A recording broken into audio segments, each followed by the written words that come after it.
विनय express news portal में आपका स्वागत है। आज हम आपको मिलवा रहे हैं विष्णु कल्ला से। जी हाँ, विष्णु कल्ला जो कि संगीत की दुनिया में छा जाने को तैयार है। आप इंडियन आइडल के टीवी राउंड तक पहुंच चुके हैं। जब भी इंडियन आइडल का नाम आता है, हमारे सामने संदीप आचार्य का चेहरा नज़र आता है। विष्णु कल्ला से भी हम पूरी उम्मीद करेंगे कि वह पुनः पूरी दुनिया में बीकानेर का नाम एक बार फिर से रोशन करें। आइए बात करते हैं विष्णु कल्ला जी से। विष्णु कल्ला, आपका विनय एक्सप्रेस न्यूज़ पोर्टल में हार्दिक स्वागत है। जी धन्यवाद। आपकी संगीत की जो यात्रा है उसके बारे में हमें कुछ बताइए। सर, मेरी संगीत की यात्रा 2017 से शुरू हुई थी, जो भी 2022 में मेरा इंडियन आइडल का ऑडिशन में सिलेक्शन हुआ है। मैं पिछले 2 सालों से इंडियन आइडल को ट्राई कर रहा हूँ। इस साल मेरा सिलेक्शन हुआ है टीवी राउंड तक। बहुत बढ़िया, और बहुत ही कम समय में आपने बहुत बड़ी बुलंदी प्राप्त की है। तो इस संगीत के जो आपने जो सीखा है उसके कोई पारंपरिक दीक्षा ली या उसके कोई गुरु है तो उनके बारे में बताइए। सर, मैंने संगीत की दीक्षा किसी से नहीं ली है। मैं हमारे बीकानेर के जो बड़े कलाकार हैं, इंडियन आइडल रह चुके श्री संदीप आचार्य जी, राजा हसन जी, रफ़ीक सागर जी और भी कई बड़े बड़े जो सिंगर्स हैं, मैं उनसे सीखता था, उनके गाने सुनता था। काफ़ी उनके गानों से मैं इंस्पायर हुआ था और अभी जाके उन्हीं के गानों से मुझे सहयोग मिला। बहुत बढ़िया, आपने एक एकलव्य की तरह जिन्हीं को आदर्श मानकर और संगीत की यात्रा शुरू की और उसमें बहुत बड़ी पारंगत हासिल की।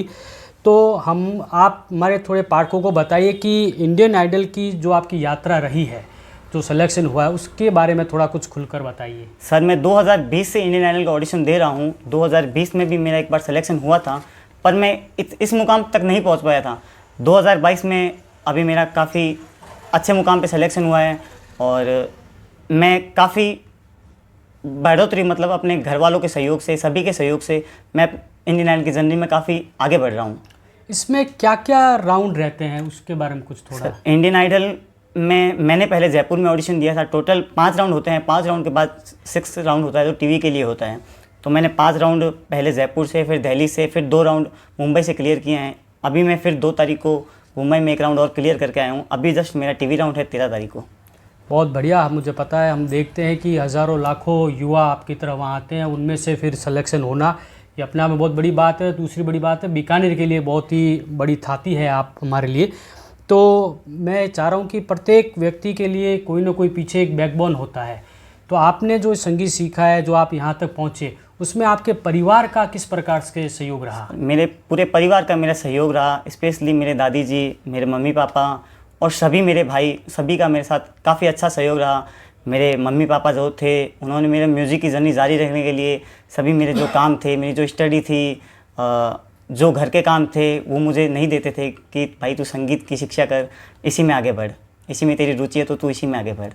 इस ट्रॉफ़ी के बारे में बताइए, ये किस लिए? सर, ये ट्रॉफ़ी इंडियन आइडल के जो टॉप 100 कंटेस्टेंट होते हैं या टॉप, अभी जैसे इंडियन आइडल ने अभी अपने 120 कंटेस्टेंट चुने थे, तो सब 120 को ये दिया गया था। इसके बाद जो एक गोल्डन माइक और दिया जाता है, वो इंडियन आइडल टॉप 50 को दिया जाता है सर। तो टॉप 50 को गोल्डन माइक और गोल्डन टिकट दिया जाएगा, जिसको टीवी पे दिखाया जाएगा सर। बहुत बड़ी बात है हमारे बीकानेर के लिए कि एक बार पुनः इन्होंने पूरी बीकानेर को पूरी दुनिया में छा जाने के लिए एक संभावना पैदा की है। तो मैं आपसे कहूँगा कि विनय एक्सप्रेस के जो हमारे पाठक हैं, जो हमारे रीडर्स हैं, जो हमारे इस इंटरव्यू को देख रहे हैं, उन आप लोगों को आप अपनी तरफ से क्या कहना चाहेंगे? सर, मैं सभी अपने भाई, अपने बहनों, जो भी मेरे मित्रगण हैं, जो भी मेरे क्लोज में रहते हैं, मैं उनसे यही कहना चाहूँगा कि जिस मुकाम को वो पाना चाहते हैं उसमें बहुत बड़ी उपलब्धि हासिल करें, बहुत ईमानदारी से काम करें और बस अपना एक लक्ष्य बना लें। मैं भी आप किसी बात को आगे बढ़ाना चाहूँगा, पूरे बीकानेर नहीं पूरे देश के साथियों को करना चाहूँगा कि जब भी विष्णु कल्ला जी को आपकी ज़रूरत पड़े, आप खुलकर इनका साथ देवें और फिर से एक बार हिंदुस्तान के नक्शे पर बीकानेर को छाने के लिए पूरी पूरी संभावनाएं दें। बहुत बहुत धन्यवाद आपने विनय एक्सप्रेस को समय दिया। विष्णु के साथ उनके पिताजी घनश्याम जी कल्ला जी भी आज हमारे साथ हैं।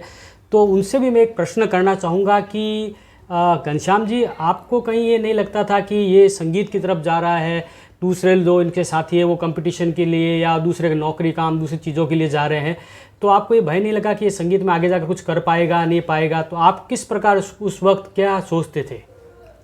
ऐसा है, उस वक्त क्या, मैं तो अभी भी यही सोचता हूँ कि कोई भी बच्चा अगर आगे बढ़ना चाहे उसको पूरा सहयोग देना चाहिए, उसमें उसका पूरा समर्थन करना चाहिए, उसको आगे बढ़ने की प्रेरणा देनी चाहिए। जैसा बच्चा खुद चाहता है कि मैं आगे बढ़ूं, गलत रास्ते पे जाए तो अब कोई सहयोग नहीं देता, अच्छे रास्ते पे जाए तो हर किसी का मन करता है कि इसको सहयोग दें। इसके दोस्तों ने सहयोग किया, इसके भाई ने सहयोग किया, इसके परिवार ने सहयोग किया, और मेरे से जो मन पड़ा मैंने सहयोग किया। एक बच्चे को संवारने में माँ का सर्वाधिक रोल रहता है। तो विष्णु के साथ उनकी माता जी विजय लक्ष्मी जी भी आए हुए हैं। तो मैं उनसे एक बहुत जिज्ञासा रहती है कि आगे जाकर बच्चा क्या करेगा। तो मैं आपको एक ही प्रश्न पूछना चाहूँगा कि अब आपको कैसा मतलब महसूस हो रहा है जब आपका विष्णु टीवी पर आएगा और उसको पूरी दुनिया देखेगी, तो आपके अंदर क्या फीलिंग्स है वो मैं बताइए। यही है कि ये मेरा आशीर्वाद हमेशा इसके साथ ही रहे और ये आगे बढ़कर नाम रोशन करे अपने दादी का। जरूर। आपकी स्कूली और महाविद्यालय शिक्षा के बारे में हमें कुछ बताइए। जी सर, मैंने स्कूल की शिक्षा गुरु कृपा विद्या निकेतन से की है। ये लक्ष्मण जी सर की स्कूल है। और मैंने जो कॉलेज की शिक्षा की है वो रामपुरिया जैन कॉलेज से की है। जैसे आपने बताया कि आपके मम्मी पापा का भी पूरा सहयोग रहा, उसके अलावा और किन लोगों का आपके इस जो संगीत इंडिया आइडल वहाँ तक पहुँचे उसमें सहयोग रहा, तो उन लोगों के बारे में हमें थोड़ा बताइए। जी सर, मेरे सभी बड़े भाई, मेरा मित्र, मेरे जो बड़े भाई है दीपक जी कल्ला, तो उन्होंने 2020 में जब मैंने ऑडिशन दिया था तो पूरी रात जग के ऑडिशन के लिए मेरे लिए पूरी तैयारी की थी। सूर्य प्रकाश कल्ला और लक्ष्मी नारायण कल्ला, इन्होंने अभी जस्ट मैं ऑडिशन दे के आया, उस ऑडिशन में काफ़ी देर तक धूप में खड़े रहे मेरे वजह से। मैं जब रो में खड़ा था, लाइन में खड़ा था, तब ये दोनों धूप में खड़े थे। काफ़ी मेरे साथ साथ इन लोगों ने भी काफ़ी स्ट्रगल किया है। आपने कहीं कुछ काम किया या और कहीं से आपको कुछ सहयोग मिला हो तो उसके बारे में। सर, मैं Bikaji food international limited company में वर्क करता हूँ, सुपरवाइज़र की जॉब है मेरी वहाँ। और वहाँ भी काफ़ी, जैसे अपने बीकाजी के जो ऑनर है शिवरतन जी अग्रवाल, दीपक जी अग्रवाल, और वहाँ के मैनेजर है राजकुमार जी व्यास, और वहाँ के सभी मेरे जो फ्रेंड्स हैं उनका भी काफ़ी सहयोग रहा। वो मुझे काफ़ी टाइम से छोड़ते थे, क्लास के लिए काफ़ी जल्दी भेजते थे।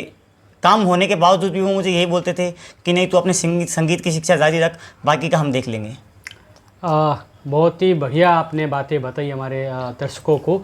हम चाह रहे हैं कि इस मौके पर आप कुछ थोड़ा गाकर हमारे दर्शकों को ज़रूर बताएं। जी जी सर, बिल्कुल। शायद कभी न कह सकूं मैं तुमको, कहे बिना समझ लो तुम शायद तेरे ख्यालों में मैं एक दिन मिलो मुझे कहीं पे गुम। शायद जो तुम ना हो रहेंगे हम नहीं, जो तू ना हो तो हम भी हम नहीं। न चाहिए कुछ तुमसे ज़्यादा तुमसे कम नहीं। बहुत बढ़िया।